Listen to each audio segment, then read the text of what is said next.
So now I'm pleased to introduce our second keynote speaker, who is Ricky Nathvani. He is an early career researcher at Imperial College of London, and he's conducting very innovative research using images to improve the assessment of environmental exposure. So Ricky, the floor is yours. Thank you. Okay. So yeah, as Charlene mentioned, I'm a research fellow at Imperial College London, and my talk's going to be zooming out a lot and talking about a general approach to exposure measurement predicated on images and some of the nice fancy tools we've developed in the last decade for looking at them. So there's a nice description of data by Sherlock Holmes, who for the French speakers is our equivalent of Arsène Lupin. But essentially he says, I can't make bricks without clay. And what he's alluding to is the idea that data are the clay from which we form suppositions and conclusions about the world around us. And I guess the big picture question for this audience is, what kinds of clay are we working with in environmental epidemiology? So certainly published studies and measurement data are indispensable for forming conclusions about the kinds of exposures that you'll be looking at in your work. But one of the things that makes environmental epidemiology compelling, to me at least as a discipline, is that our own senses and experiences have a lot to tell us and inform us about the direction of our work.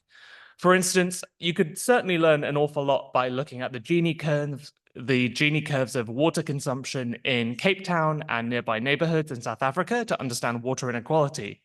But arguably as informative, or at least kind of augmenting to that picture, are the approaches that Time magazine took when it depicted queues of people lining up for bottled water alongside filled swimming pools in rich neighborhoods. And I think both of these perspectives have a lot to inform us as researchers. And the case I'd like to make in this talk is that lots of the different kinds of exposures we look at have this kind of visual indicator that can be independently useful for characterizing exposures. We were hearing a lot about noise pollution in the previous talk, and while certainly an auditory phenomena, the sources of noise, at least, clearly have this kind of visual indicator in certain contexts. Looking a bit more abstractly, concepts like walkability in the context of active transport and how we move around, particularly in urban settings, is informed by the way people perceive streets. And as any urban planner can tell you, the safety and practicality of going down a given route has a lot of bearing on the way people navigate around. And so that has a kind of visual element to it. Similarly, sanitation and flood risks, particularly in low and middle income countries, is often starkly visible. Zooming out to a much bigger scale, bodies of water, when they are polluted or not, are visually distinct. This next picture is one that I took a couple of hours drive away from Accra, the capital of Ghana, in a place called Cape Coast. And 2 days earlier, we had been hearing in Accra about how the lack of infrastructure for playability was hindering children's development. And nothing made that message for me starker than seeing children playing on an actively emitting sewage pipe on this beach, because the kids are nowhere else to play. And I think that was such a stark visual indicator of how a lack of infrastructure was leading to adverse outcomes. But thinking more beneficially and positively, when we think about things like green space and their benefits to us from a health perspective in the environment, the manner in which that accrues a kind of like mental benefit, or at least one of the pathways which it's considered to be beneficial for us, is by our perceptions of greenery around us. As well as being able to characterize exposures or inform our kind of perceptions of them in a certain way, I would argue that images and kind of visual representations are themselves a kind of result, or at least a kind of conclusion of sorts that we would want to present to wider audiences.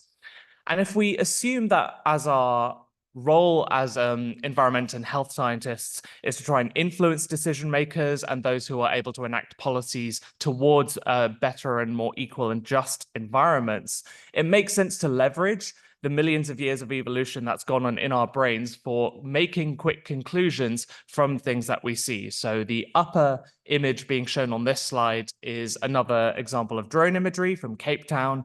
And if I were to ask everyone in this room which of the two halves of this image is likely experiencing better health outcomes and longer lifespans, all of you would be able to tell me immediately. And so, as well as the kind of statistics and summary data that we present when trying to create an influence or share the general picture of what might be going on in environments, I think images are a very powerful tool for leveraging this pathway that at least those of us who are able to have for coming to quick conclusions, and thereby better influencing those who have the capacity to enact changes. The roots, I'm going to be talking a lot in this presentation about kind of modern data and techniques, but the roots of what I'm talking about here really go back a long way. And at least in Britain, where I'm from, about 200 years ago, the early social reformers were coming to hugely influential conclusions about environments and their impact on health through visual auditing. And obviously, visual audits of environments are still a very powerful tool. But just to kind of highlight the impact that this can have, some of the early social reformers, such as Edwin Chadwick, depicted on the left-hand side, his reports of sanitary infrastructure amongst the laboring populations in 1842 directly led to our Public Health Act barely 5 years later. And a lot of the supporting evidence was drawn from his and his colleagues' visual observations about things like the sewage pipes that I was showing on the previous slide in the context of early Victorian UK. Similarly, Charles Booth, depicted on the right-hand side, he and his research assistants kind of drew on categorizations based on visual audits of neighborhoods in order to construct fine-scale spatiotemporal maps of socioeconomic inequality in London. However, this does immediately hit upon one of the interesting drawbacks and kind of qualifications of using images and visual inspection of the environment, which is that it's colored by our own preconceptions, biases, and judgments, which I'll mention a little bit more about later on. Nonetheless, 100 years later, using images and visual perception was still a huge part of the mainstay of environmental monitoring.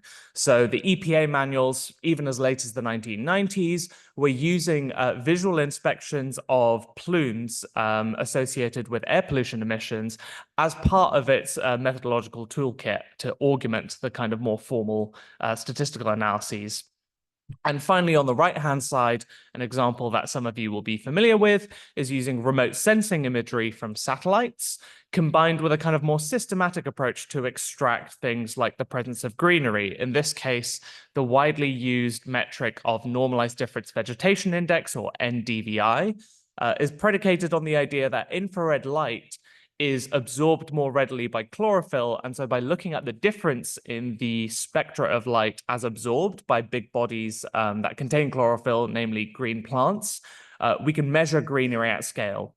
And this is really the kind of starting point for the approach that I would like to discuss, which is using systematic data capture of images combined with tools that can give us analyses that are better equipped to provide quantitative judgments rather than those of preconceived kind of biases or subjective interpretations.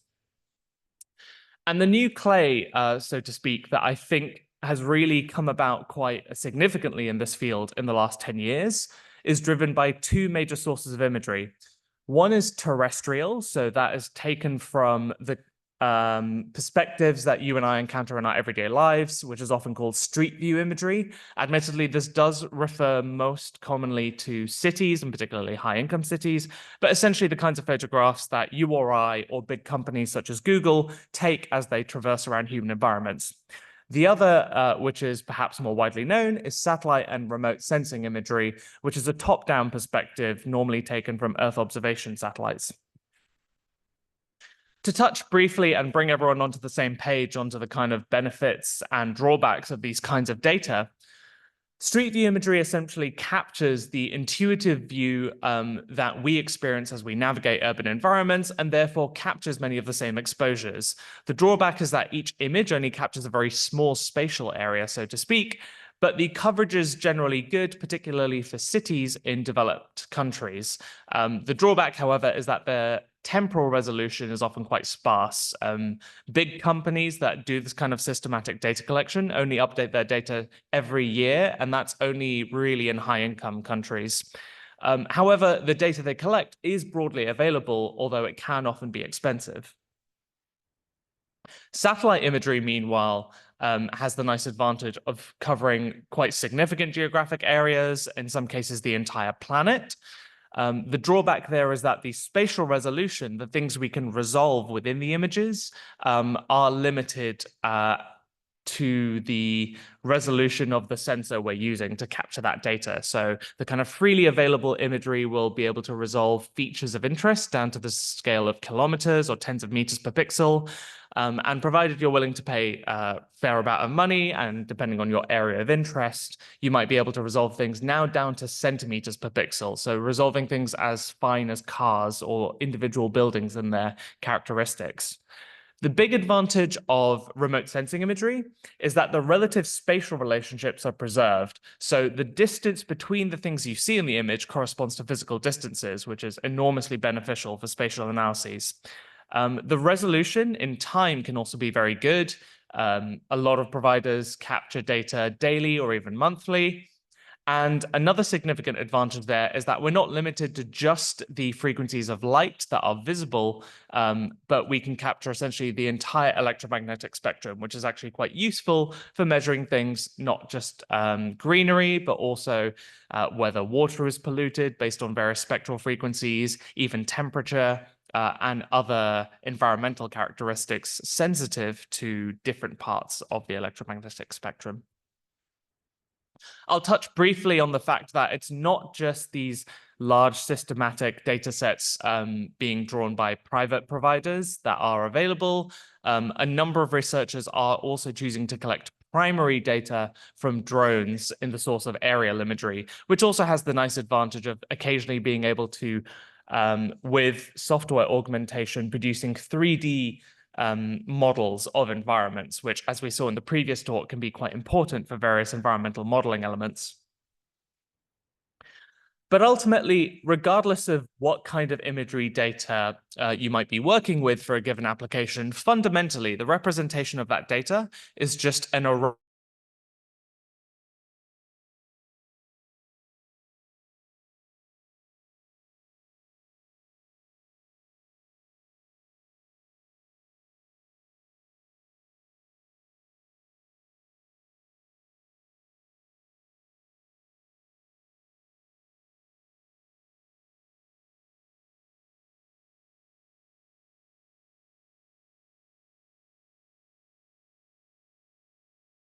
from sensors or from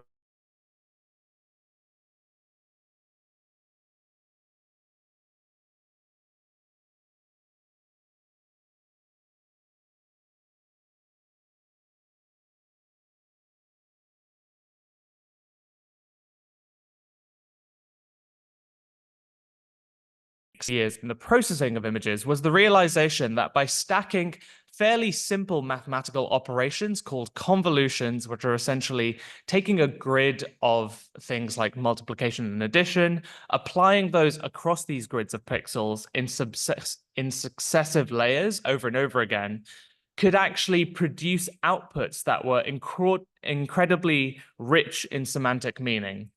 And the breakthrough moment for this approach, which is called a convolutional neural network, or neural networks in general, as I'll mention more broadly in a moment, was in 2012, when for a long time there had been a kind of outstanding challenge in computer vision, which was classifying images by different categories. So things like different kinds of animals, or things that one might see on the street, such as pedestrians and vehicles and so on. And for years, the kind of performance accuracy on this task had been decreasing ever so slightly until convolutional neural networks were kind of broadly used at scale, driven by lots of kind of methodological advantages and the advantages in computing at the time, which led to a huge improvement in accuracy. And that story has been continuing ever since. This isn't going to be a talk about machine learning and computer vision in general. I think that could occupy its own half hour. But the kind of takeaway that I want to give to you all here is that these modern tools, these algorithms we have for analyzing images, have given us a kind of Swiss Army knife for coming to structured outputs based on imagery inputs. So not only can we classify images, but we can detect particular features within them, whether they be discrete, such as the number of objects that occur in a given image, or potentially continuous, such as the fraction of space occupied by greenery or sky view, for instance. Or even a combination of both, which is, say, the fractional area occupied by rooftops as well as the number of rooftops.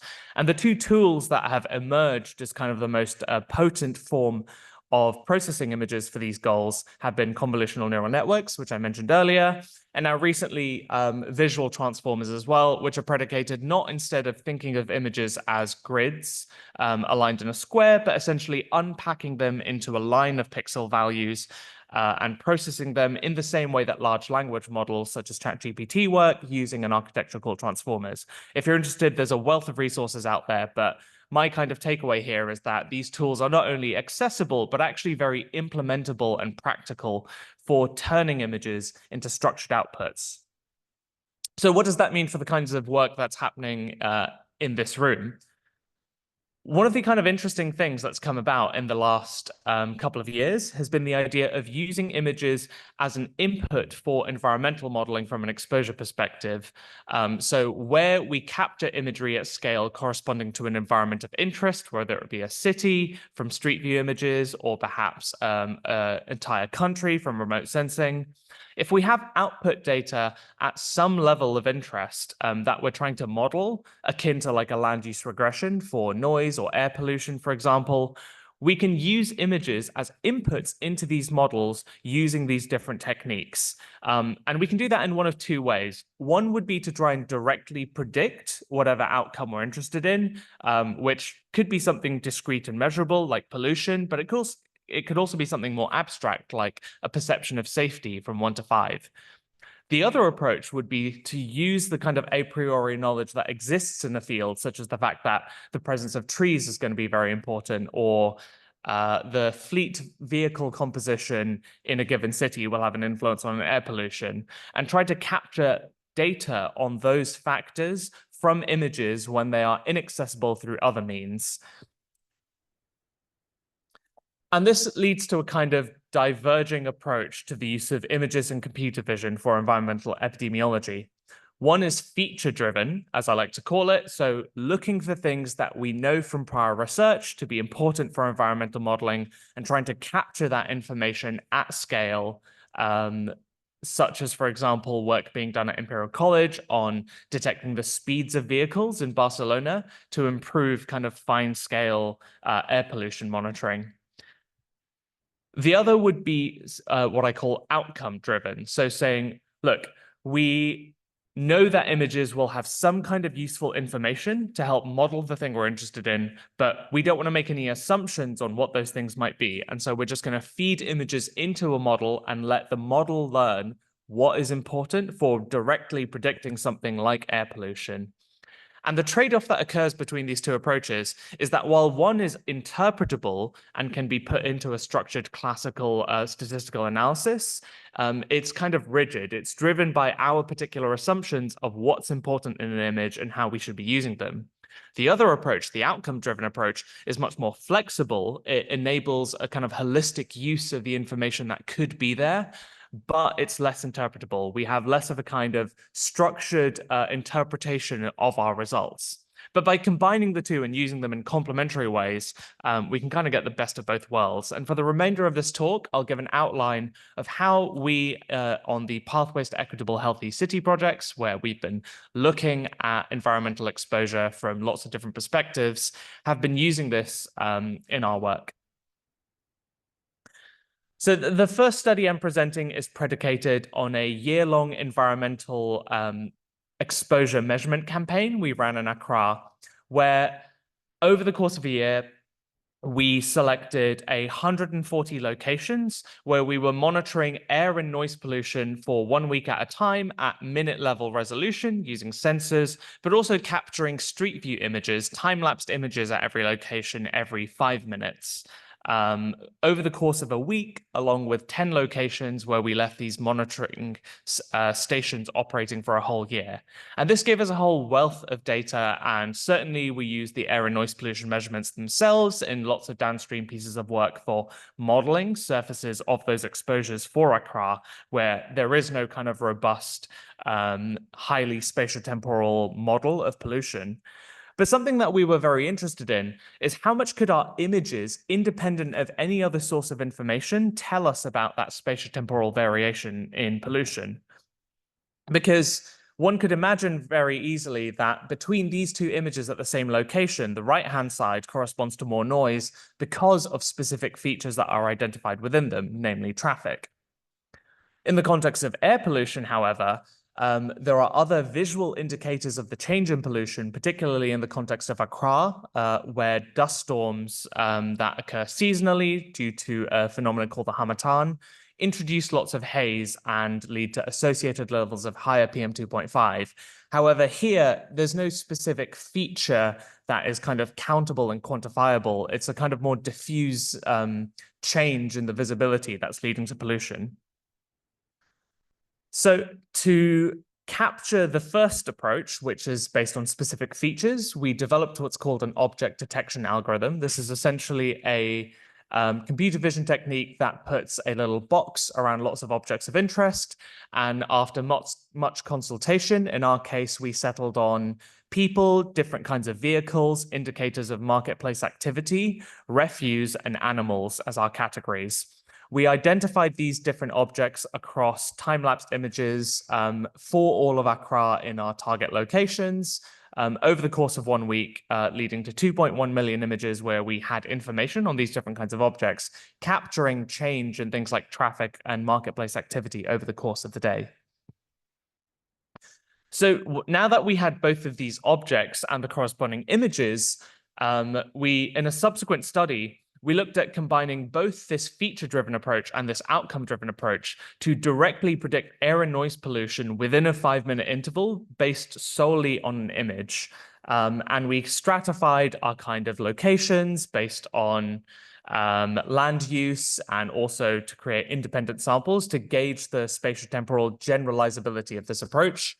And determined that, to summarize what was quite an multi-dimensional paper because we're looking at both space and time. Essentially, what we observe is that whether we train an algorithm to just use objects in a kind of interpretable way or use the whole image to predict something like noise pollution, both models actually perform very similarly at every location that we sampled.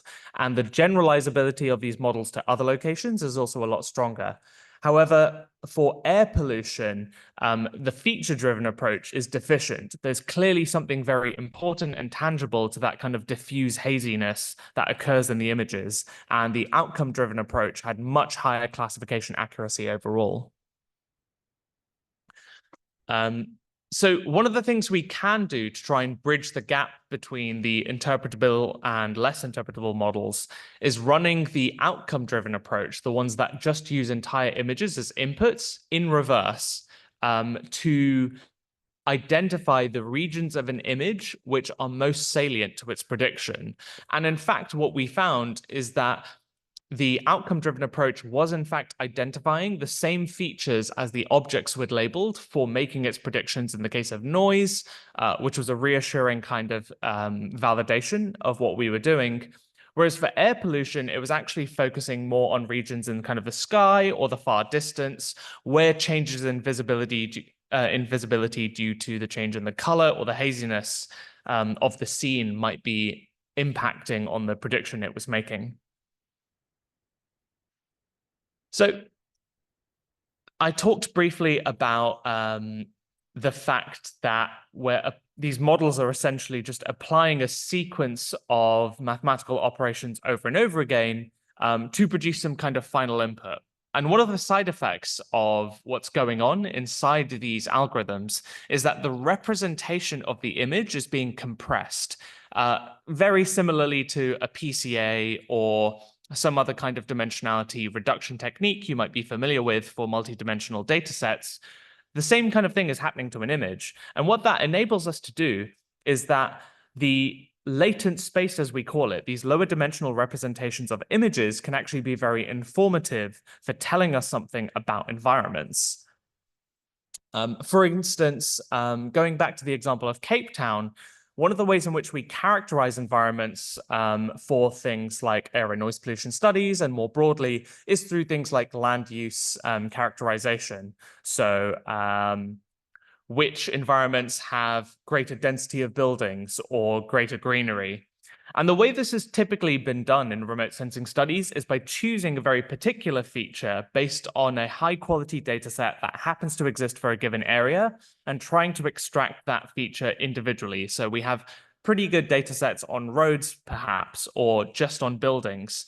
But environments, as I've been trying to indicate in this talk, are multidimensional. They have lots of different characteristics, some of which we might not even a priori pick up on in the first instance. And so it would be great if there was a way of characterizing environments by all the kind of variation that they exhibit visually.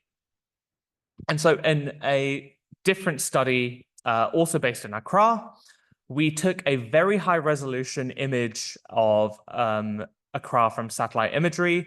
This was 30 centimeters per pixel, so capable of resolving roads and buildings to quite a sufficient degree of resolution. And what we did was we did a kind of clustering based on a convolutional neural network in which it created clusters based on the entire visual characteristic and how much they varied from place to place. So this latent space that is created inside the neural network, we trained the model such that it would segment the image that we gave it into clusters that looked very distinct in a particular way with no outcome information. We weren't telling the model to look for buildings or trees or roads and so on, just which bits look different. Having produced those clusters, we then interpreted them to see, in the absence of this very difficult and expensive to capture high information outcome data, could we in fact learn something anyway, based on the case of Accra, where we have kind of painstakingly gathered that data. 3 minutes left, please. Sorry, 2. Okay. Better. Thank you. So to run through quickly, what we find is that the clusters that emerge actually do contain a lot of latent information, despite us not having given it any of this information. So of our clusters, some happen to correspond to greater greenery, while others correspond in terms of the relative increase in certain features to greater built-upness in certain places, which if we wanted to construct something like a land use regression model in the case of Accra, as we did for air and noise pollution, is incredibly helpful where that kind of fine spatial scale information could be missing. Very quickly, I'll wrap up by mentioning some work we did on urban heat islands. Here, the idea is that while we have a very good idea of what heat exposure looks outdoors, indoors heat exposure varies significantly based on what buildings are made of. We can see what rooftops look like in satellite imagery, and we have data about what rooftops are made of from censuses, but only at census tracts, which are spatial groupings of areas. And so we wanted to be able to predict the proportions of certain characteristics that might characterize indoor heat risk, like rooftop materials. We employed an approach called learning from label proportions, in which we use the census tract information, but gather the information across multiple tiles of individual buildings, and then evaluate on the kind of grouping of those low dimensional characteristics in order to classify them by proportion of, say, buildings that have rooftops corresponding to metal sheet, or asbestos, or some other characteristic. And our model actually performs reasonably well on metrics such as intersection over union, capturing that diversity of neighborhoods that may or may not have different characteristics in their built environment. So how can we use this in our research, and where is this most useful?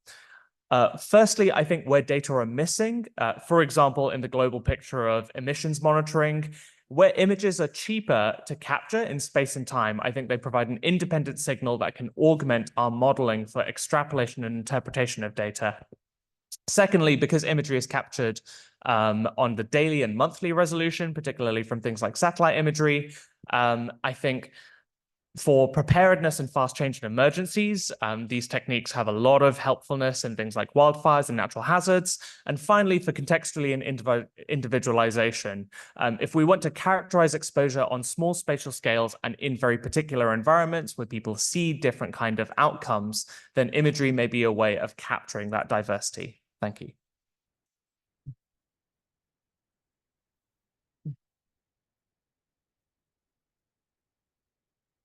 Thank you very much, Ricky, for this very nice presentation. We have a few minutes for a couple of questions before the coffee break. Yeah, on the top.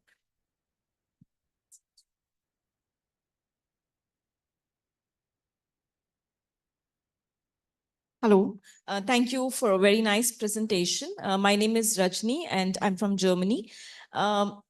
I had this question with respect to using imagery for measuring air pollution. So have you also compared it with the existing exposure assessment methods, and how does imagery fare? And have you then went ahead to see the associations with health outcomes, and how do they fare with the existing exposure assessment methods? Thank you. Thank you, Rajni. So there have been some studies that try and do direct correlations of LUR or CMAC models against imagery-driven models, and imagery on its own might get you about 2/3 of the way to the accuracy of a kind of a more detailed emissions-driven model, but not the entire way. Our particular study actually was trying to more estimate, we have all kinds of inputs into things like LUR models from land use and building density and even amenities. And what we were trying to isolate is, do images on their own provide like a totally independent and useful source of information, well apart from all those other kind of variables? And we find, particularly for getting the kind of diurnal trend of pollution, which is quite important for characterizing where people experience that exposure over different times of the day, that it did capture that variation sufficiently.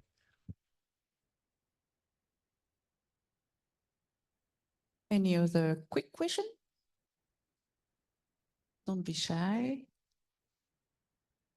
Hi, Ricky. It's Enoch again. Hi. I'm interested in the idea of the clustering with hierarchical clustering and trying to pull out the features.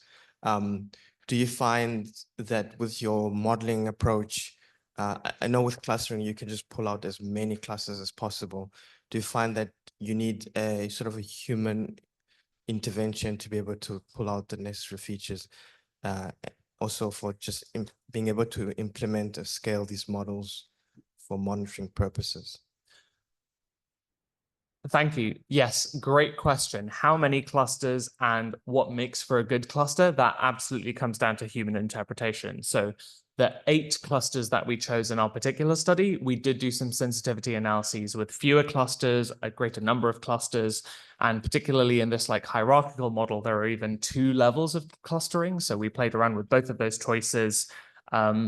What's interesting is that if you allow more clusters, some of these clusters start to break apart into their own kind of interesting subclusters. So light green vegetation almost picks up a flavor of more built up and less built up light green. So it really depends on the use case and what it is we're trying to capture. But yeah, there's a lot of like interpretability. And sorry, I realized, Rajni, I didn't answer your question about health outcomes data for Accra and pollution. In both of these studies, I think the difficulty is that that data is really lacking in Accra. Even mortality and death registrations from the data we've looked at are so patchy that doing that kind of fine-grained epidemiology is a struggle. However, for a lot of this work, we are now starting our own cohort studies with our collaborators to try and look at outcomes. And the purpose of all of this fine-scale environmental modeling is so that we have a starting point for connecting that to health outcomes as we begin cohorts